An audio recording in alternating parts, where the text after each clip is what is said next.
오늘은 78주년 광복절 기념주일로 지킵니다. 대한민국 역사 속에 가장 중요한 사건 중에 하나일 수밖에 없는 1945년 8월 15일에 해방된 그 사건하고 48년 8월 15일에 대한민국 정부를 설립한 이 과정을 아울러서 1949년 10월 1일 국경일에 대한 법률에 이렇게 의거해서 정해서 국경일로 공휴일로 이렇게 지정해서 지켜오고 있습니다. 교회는 이 광복절을 즈음해서 광복절 기념주일로 지킵니다. 그리고 동시에 나라 민족을 위한 기도주일로 지키고요. 이 나라 민족 대한민국 작은 나라 여기까지 하나님이 인도하셨다고 우리는 늘 고백합니다. 광복이라는 이 단어 뜻이 빛을 되찾다라는 의미입니다. 그러니까 그 전에는 빛을 잃어버렸거나 빛이 없었거나 그런 상태였는데 빛이 되찾아졌으니까 그 빛을 되찾게 하신 그 역사가 있을 거 아닙니까? 그 역사를 실제 몸으로 경험하신 세대도 있고 자녀들 다음 세대들은 글로 또 전해지는 것만으로밖에 알 수가 없지 않겠습니까? 근데 한 가지 확실한 것은 그때 암흑의 시간이 분명히 있었고 그 시간이 지나서 광복이라는 빛이 되찾았던 사건은 역사 속에 하나님의 은혜라고 우리 그리스도인들은 고백할 수밖에 없습니다. 당시 일본은 소금 문명을 일찍 받아들여서 그래서 일제 제국 일본 제국주의에서 우리는 일제라고 하잖아요. 이 서구 제국주의 영향을 받아서 당시 동남아시아를 침략해서 힘으로 무력으로 원래 그 일본이라는 나라 그랬지만요. 그래서 침략해서 자신들의 야욕 그래서 나라를 점령했던 그 시기에 그 즈음에 제가 말씀을 이렇게 준비하면서 문헌을 충분히 다 찾지는 여러 문헌을 참조해서 찾지는 못했고요. 가장 좋은 거 이렇게 추려서 보니까 거기에 이제 이렇게 시작을 하더라고요. 일제가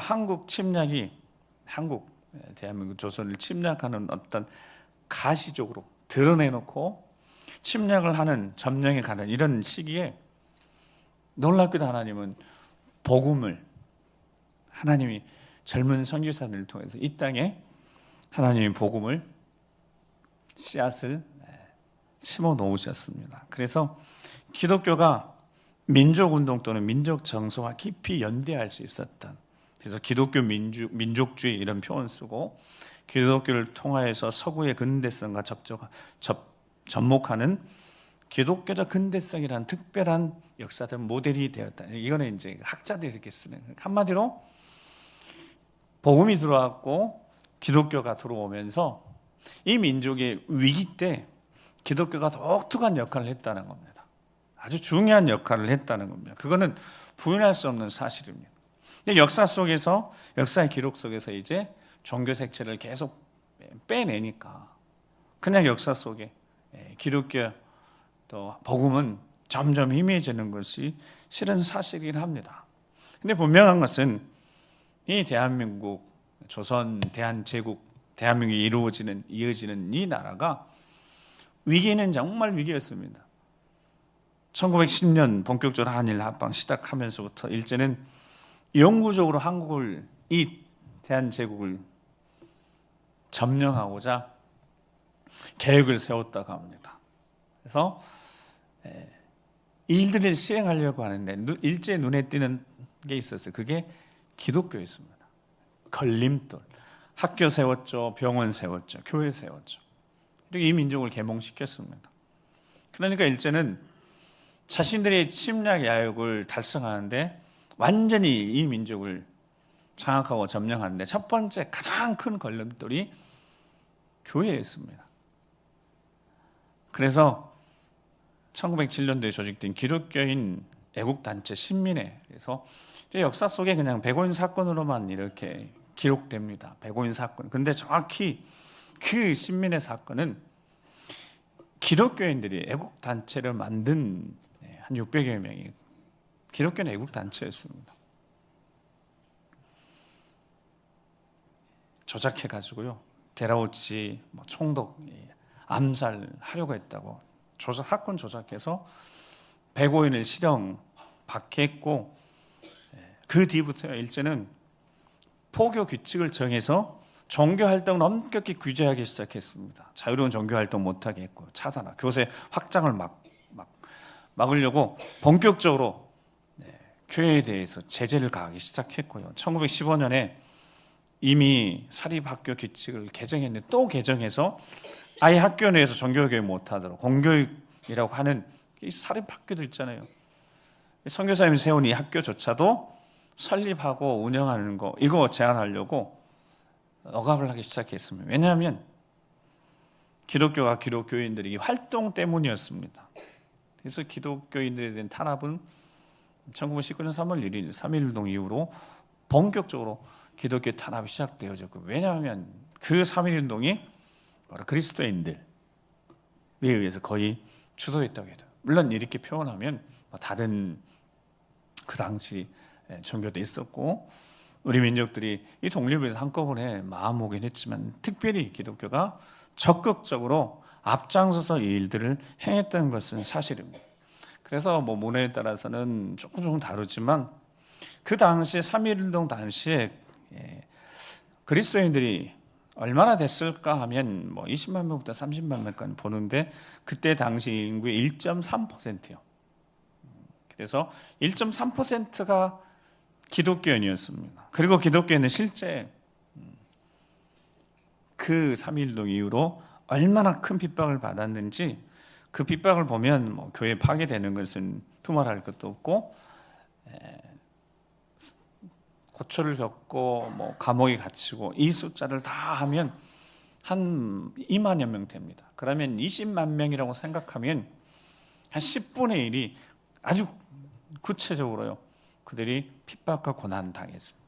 제암리 여러분 가보신 적 있죠? 제암리교회, 제암리 감리교회 3.1운동 이후에 일어난 계속되어진 그 만세운동으로 일제가 보복하려고 4월 15일 날, 19년 4월 15일 날 제암리 감리교회에서요, 성도들 다 불러 29명 학살한 사건들, 마을 가옥 32채 다 전소시킨 사건들, 만행들이 어마어마합니다. 그러니까 3.1운동 이후로 기독교는 계속해서 핍박을 받게 되었습니다. 근데 그게 그럴 수밖에 없었습니다. 왜냐하면 이 독립선언세도 마찬가지고, 기독교가 가지고 있는, 즉 하나님 말씀을 통하여 배운 것, 자주든 자유든 독립이든 인권이든 민주주의든 그 어떤 것이든 그 정신 자체가 기독교적 가치를 가지고 조금 구체화시켜서 이 만세운동에 적극적으로, 그 이후에 독립운동까지 이어지는 모든 일들에 기독교인들이 적극적으로 참여했습니다. 역사 이야기를 하려고 하는 건 아니지만, 이 역사, 그런데 점점점 3.1운동 이후에 그러면 이 민족의 어떤 소강이 빛이 보였을까요? 아니요, 일제는 더 30년, 40년대 나라를 다 침탈해 가고, 전쟁 때문에 모든 거 다 뺏어가고, 민족 말살 정책까지 진행하며 언어 빼앗고 이름까지 다 빼앗으면서 이 민족을 완전히, 이 대한민국을 삼키려고 했었던 시간들이 점점점 어둠이 짙어져 가는 것처럼 보였지만, 하나님께서 이 민족을 분명히 사랑하셔서 일본이 태평양 전쟁에서 패망하고 이 민족의 자유, 다시 빛이 찾아왔습니다. 다 우리 말씀, 역사 학교 다닐 때 다 공부하셨죠? 다 초등학생들이. 근데 중요한 게 있어요. 여러분, 그리스도인들이 앞장섰다는 거예요. 그리스도인들이. 역사 속에는 학교에서는 절대 그렇게 가르치지 않습니다. 그리스도인만 하는 건 실은 아니니까요. 근데 우리는 고백하는 겁니다. 하나님이 이 민족을 사랑하셔서 구원하셨다는 거예요. 이 민족의 고통의 시간 동안 하나님이 그리스도인과 함께 하셨다는 것. 그래서 이 그리스도인들이 고난과 고통의 시간, 어려움의 시간, 암흑의 시간을 정말 기도하면서 하나님 사랑하는 마음으로, 교회를 사랑하고 이 민족을 사랑하고 나라를 사랑하는 마음으로 그들이 이루어낸 아름다운 하나님의 역사 이야기가 이 민족의 역사에 고스란히 스며들어 있습니다. 이게 스며들어 있어서 제대로 역사 속에 나타나지 않는 부분이 너무 많은 겁니다. 1907년 원산 평양에서부터 시작된 회개운동, 이 압제 속에서 이 민족의 소망이 예수 그리스도밖에 없으니 하나님이 먼저 깨우치신 다음에 모든 교회를 기록해 하셨습니다. 하나님 앞에 엎드리게 하셨고요, 결국 빛이 어둠을 밀어냈습니다.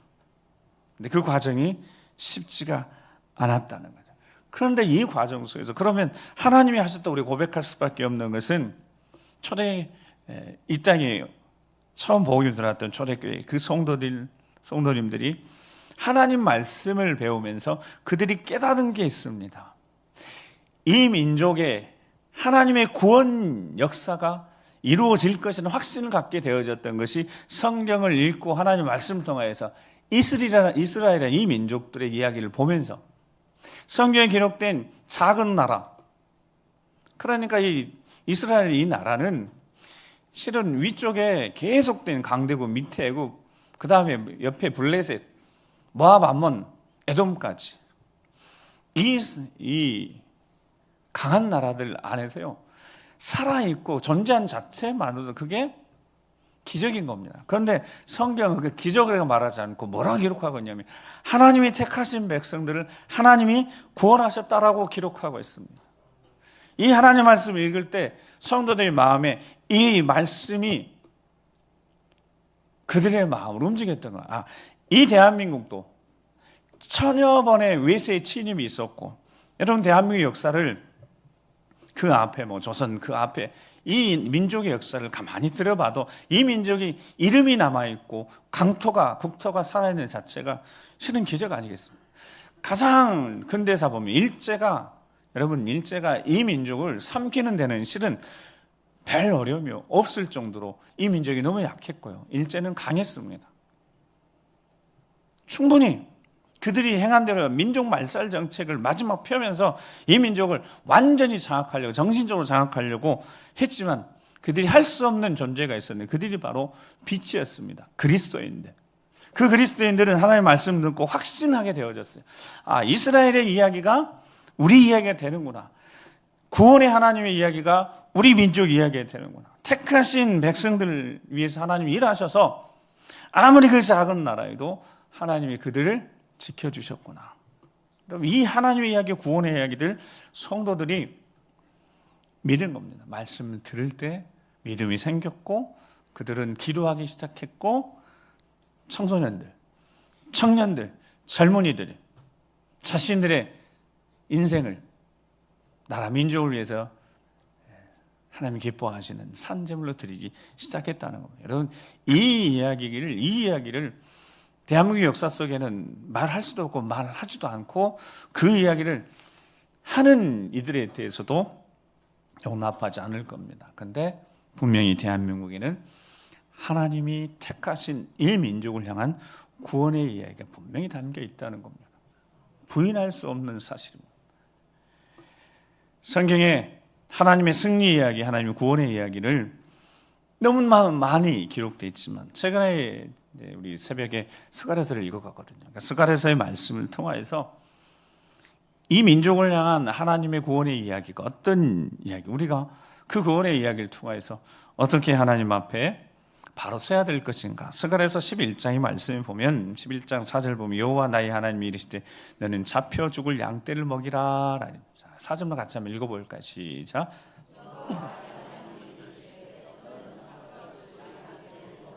아멘. 이 스가랴서 이야기를 잠깐 설명드리면 남유다가 멸망당했어요. 그래서 바벨론을 포로로 잡혀가 세 차례 침공당해서 세 차례 포로로 잡혀가고, 첫 번째 포로로 귀환해서 한 5만여 명이 포로로 귀환해서 그들은 가장 먼저 성전을 재건하는 일을 가장 먼저 하려고 했습니다. 그래서 성전 지대를 놨어요. 근데 성전을 재건하려고 하는데 방해 세력 때문에 성전 재건이 중단되어지고, 그리고 중단이 16년이 진행돼요. 그러니까 16년 동안 성전 지뢰만 놓고 성전 재건을 중단한 상태였습니다. 그때 하나님이 학개 선지자, 스가랴 선지자 보내서 다시 성전 재건을 하라고 하나님 말씀하셨고, 그들이 학개, 스가랴 선지자의 이야기를 듣고 하나님 말씀 듣고 성전 재건을 시작해서 한 중간쯤 됐을 때 하나님이 스가랴 선지자한테 하신 말씀입니다. 여러분 4절 보면 여호와 하나님이 말씀하시는 거예요.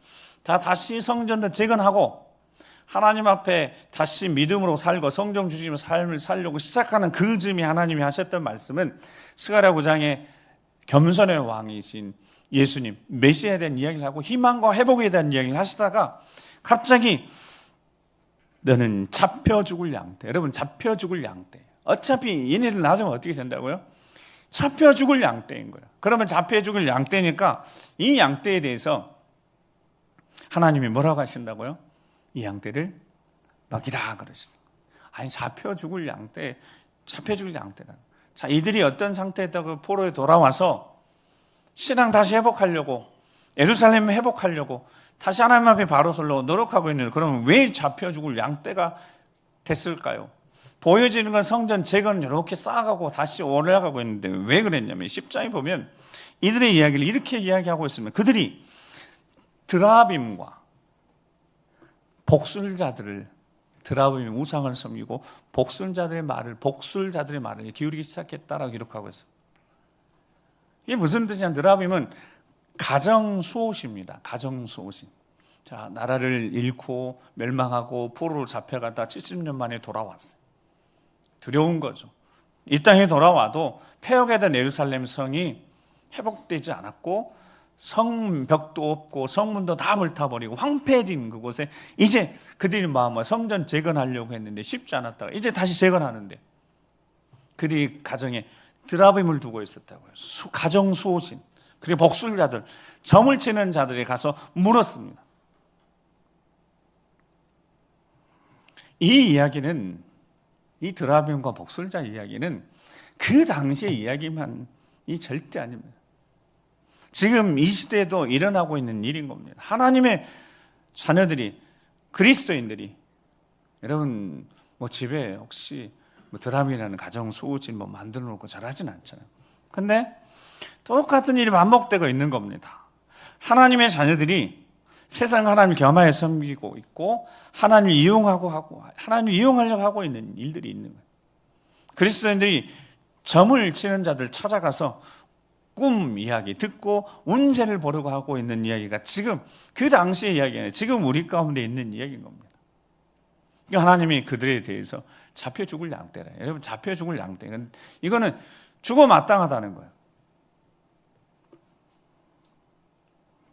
재앙이 내려서 잡혀가게 되는데 그 위에 이제 4절, 그 밑에 4절, 5절 가면 하나님이 불쌍히 여기지 않으실 것이라고, 그들을 원수들의 손에 6절에 보면 왕들에게 손에 넘길 것이라고, 그들이 땅을 치는데 공격해도 내가 그들을 손에서 건져내지 않을 것이라고. 왜냐하면 그들은 뭐한 자들이기 때문에요.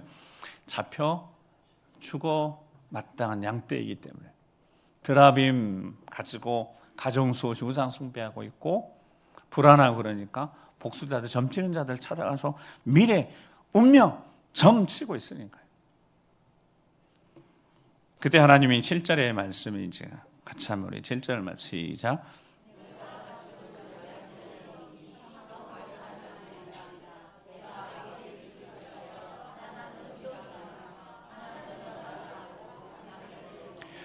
아멘. 하나님이 말씀하세요.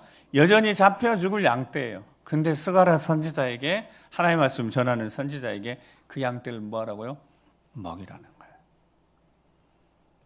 근데 이 먹이라는 단어가 무슨 뜻이냐면요, 친구가 되어주다라는 뜻입니다. 그러니까 지금 하나님이 스가랴 선지자에 지금 뭐라고 말씀하시는 거예요?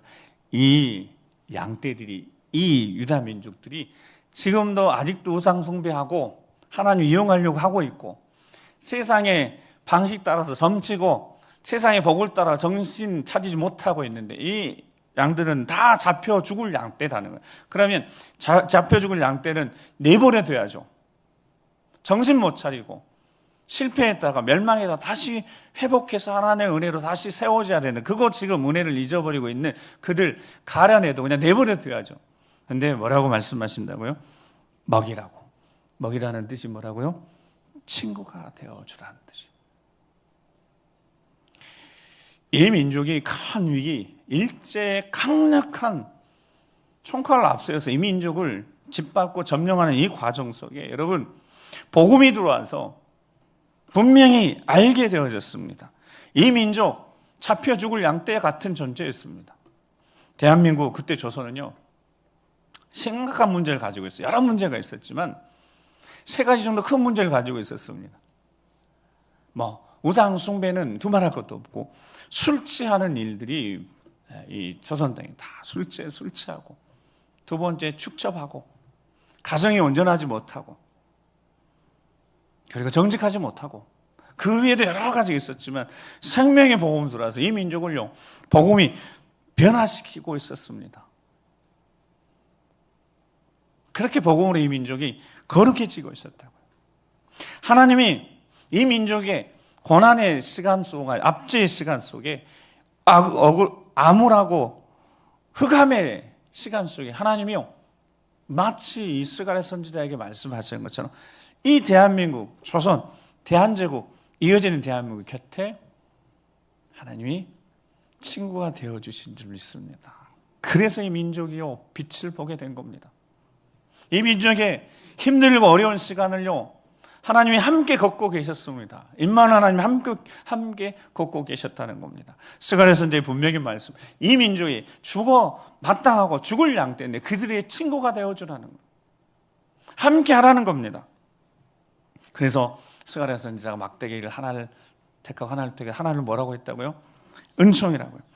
하나님의 승리, 말씀 동안 하나님 승리가 어떻게 오는지를 스가랴 선지자가 정확히 보여주고, 이 민족도 이 두 가지로 이 민족도 하나님 은혜를 입어서 빛을 보게 됐습니다. 그 첫 번째가 은총이라고요. 하나님 편에서 오는 사랑, 하나님 편에서 오는 은혜, 그 은혜밖에 없었습니다. 이 민족이 구원받을 수 있었던 것은 이 민족이 가지고 있는 능력이나 이 민족이 가지고 있는 군사력으로 된 게 아니라 하나님 편에서 오는 그 하나님, 어떤 하나님, 임마누엘 하나님, 친구가 되어주면서 이 민족의 고난과 슬픔과 아픔의 길을 함께 걸으셨던 그 임마누엘 하나님으로부터 오는 은혜, 은총, 일방적인 사랑, 바로 예수님이 스스로 말씀하셨죠. 나는 선한 목자라고. 그 예수님이 우리 민족의 아픔의 역사 가운데 함께 하신 줄 믿습니다. 그 위에 1950년 6.25 사변, 그 전쟁에도 마찬가지입니다. 그 이후도 마찬가지. 우리 민족의 아픔의 시간들을 선하신 선한 목자신 우리 주님이 친구가 되어주셔서 함께 걷고 위로하시고 용기 주시고 회복의 은혜로 함께 하신 줄 믿습니다. 우리는 그렇게 고백하고 사는 겁니다. 요한복음 10장 10절에 나는 선한 목자라, 나는 내 양을 알고 양도 나를 아는 것이 아버지께서 나를 아시고 내가 아버지를 아는 것 같이 나는 양을 어떻게 한다고요? 목숨을 버리노라. 예수님이 보여주신 그대로 우리를 살리시기 위해서 우리 주님이 십자가에서 우리를 대신해서 희생 제물을 데워주셨잖아요. 이 마음을 그대로 품은 우리 믿음의 선배들이, 선열들이 자신들의 몸을 들여서요, 젊음을 들여서요, 희생해서 독립운동하고 물질적 후원하고, 우리 부모님들, 어머니는 새벽을 깨어 기도하고, 애 하나 걸리고 등이 하나 없고 뱃속에 하나 또 배가지고 이렇게 새벽을 깨어 기도하면서 이 민족이 하나님 앞에 은혜를 입었다는, 하나님으로부터 오는 유일한 그 은혜, 선한 목자에서 이 민족의 고난의 시간과 고통에 함께 친구가 되어 걸으셨던 그 예수님께 부르짖어서 하나님부터 오는 은총으로 이 민족이 광복이라는 기쁨을 누리게 된 줄 믿습니다. 그리고 두 번째가 연합입니다. 여러분, 이 민족이 어려울 때 연합했습니다. 교회가, 성도들이 하나가 되어졌습니다. 일제강점기를, 고통의 시간들, 교회는 뜨겁게 서로 하나 되어 사랑이 하나 되어져서요, 아름다운 연합으로 결국 광복의 기쁨을 맛보게 됐습니다. 에베소 4장 3절에 평안에 매는 줄로 성령이 하나 되게 하신 것을 힘써 지키라 라는 말씀처럼 교회가 연합하는 일들. 여러분, 사랑하는 성도 여러분, 하나님 말씀은 진리입니다. 반드시 말씀들이 이루어지니까요. 에스더서 이야기 속에 하망에 의해서 다 유다 민족이 죽게 되어졌어요. 3차에 걸쳐서 포로로 다 돌아갈 수 있는 기회가 주어졌지만 어떤 이유인지 그들은 마치 모르드게와 에스더처럼 부모가 죽고 그냥 사촌 오빠에게 길려온 이 에스더, 이런 존재들만 남아있었던. 그런데 그 유다 민족 다 죽게 되어졌습니다. 그때 모르드게가 에스더에게, 왕비가 된 에스더에게 하나님 이때를 위함이 아닌지, 너는 괜찮을 줄 아냐고. 왕궁에 있으니까 네가 하나님 앞에 자신을 드리지 않으면 하나님 다른 방법으로 구원할 것이라고. 이때 에스더가 죽으면 죽으리라. 여러분, 믿음으로 나아가 승리하는 비결을 하나님 말씀 속에서 배운 겁니다. 우리 믿음의 선배님, 그래서 자신의 삶을 드리기를 주저하지 않았습니다. 사랑하는 성도 여러분, 이제 점점 어둠의 세력들이 본색을 드러내기 시작하고 있습니다. 최근에 국동방송에 국가적 방송 제재도 일어나기도 했고요. 점점 믿음을 지키기 쉽지 않은 시간이 다가오고 있습니다. 광복 기념주의를 이렇게 지키면서 우리 믿음의 선배들이 자신이 희생할 수 있었던 것은 다른 게 없습니다. 그들이 복음에 사로잡혔기 때문입니다. 예수 그리스도의 십자가 사랑을 알았기 때문입니다. 하나님의 뜻을 발견했기 때문입니다. 그게 오늘 본문의 말씀 속에 그들이 드러나는데, 자, 13절 14절 말씀만 읽겠습니다. 13, 오늘 본문 13절 14절입니다. 시작. 그가 우리를 흑암의 권세에서 건져내사 사랑의 아들의 나라로 옮기셨으니 그 아들 안에서 우리가 속량 곧 제사함을 얻었도다.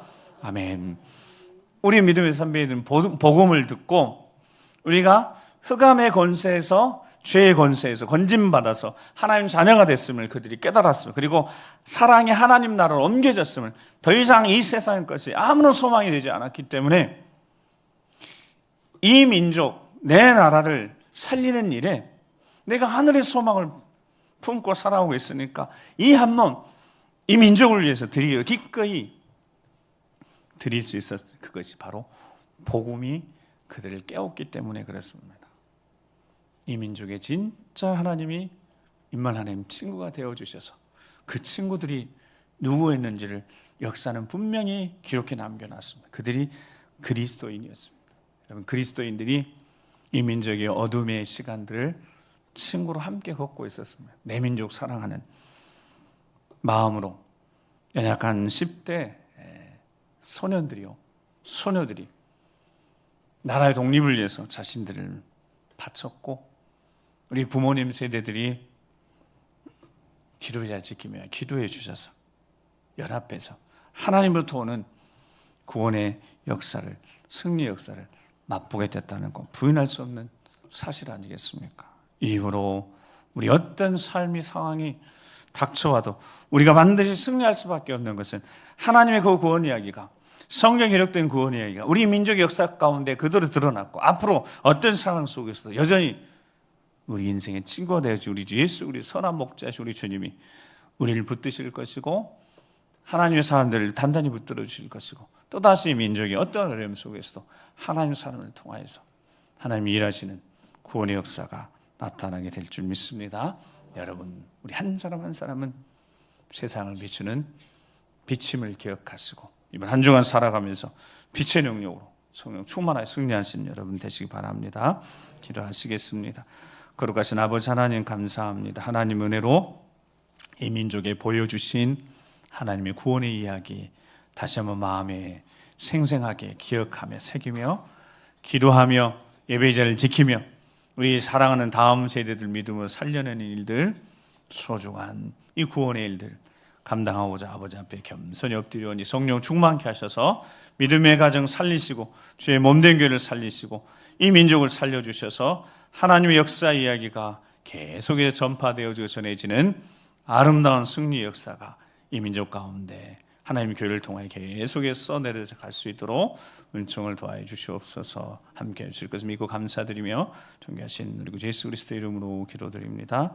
아멘.